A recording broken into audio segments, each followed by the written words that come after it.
Des trains régionaux qui circulent à plus de 200 km/h en France, sur presque l'intégralité de leur parcours, ça existe. Alors connaissez-vous l'histoire du TER 200? Eh bien c'est parti. Bonjour, bienvenue sur la chaîne Passion Transport. Dans les années 80, la région Alsace met en service Métro-Alsace. Il s'agit de faire circuler 5 allers-retours quotidiens entre Strasbourg et Mulhouse, avec un nombre d'arrêts réduit en desservant Sélestat, Ribeauvillé, Colmar et Bolwiller. Le métro Alsace est tout d'abord assuré par des RIB 76 et des RIB 80, tractés par les locomotives de type BB 16500. Elle sera ensuite prolongée vers Bâle en Suisse. Plus tard, la région Alsace ainsi que la SNCF financent les travaux pour la rénovation de la ligne Strasbourg-Mulhouse-Bâle. Pour cela, la caténaire ainsi que les voies sont renforcées, les passages niveaux sont supprimés, les ouvrages d'art sont rénovés et la sécurité est remise au goût du jour.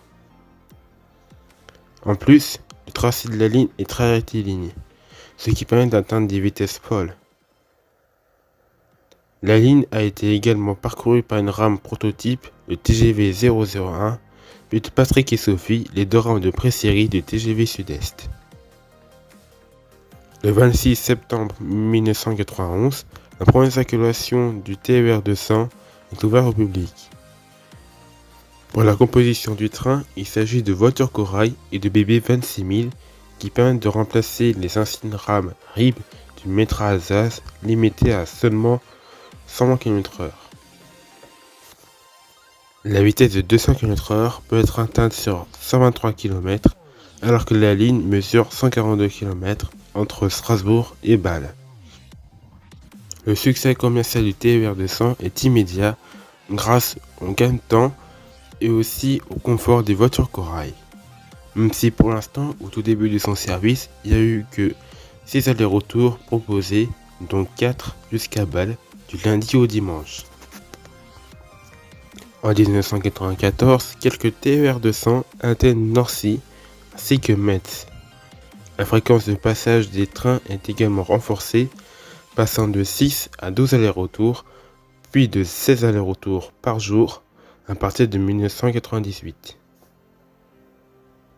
En 2006, les voitures corail sont modernisées, passant de ça à ça.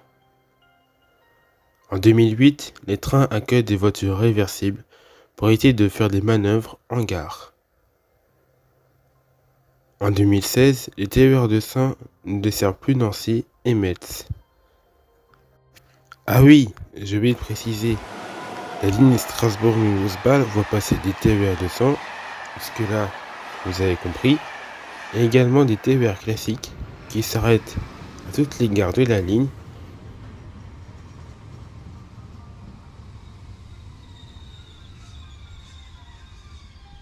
Du fret, car elle permet de faire des échanges internationaux.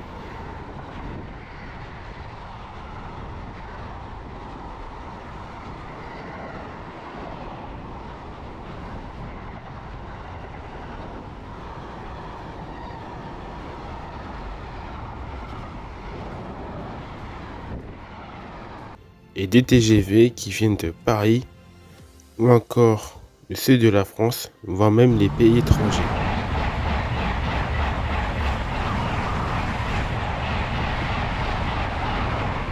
Aujourd'hui, pour aller de Strasbourg à Mulhouse, cela prend environ 50 minutes en train, contre 1h10 en voiture, et pour relier Strasbourg à Bâle, il faut compter environ 1h15 contre 1h30 en voiture. Voilà, j'espère que cette vidéo vous a plu. Pensez à vous abonner, à me suivre sur les réseaux Instagram et Facebook. Et à bientôt. Salut.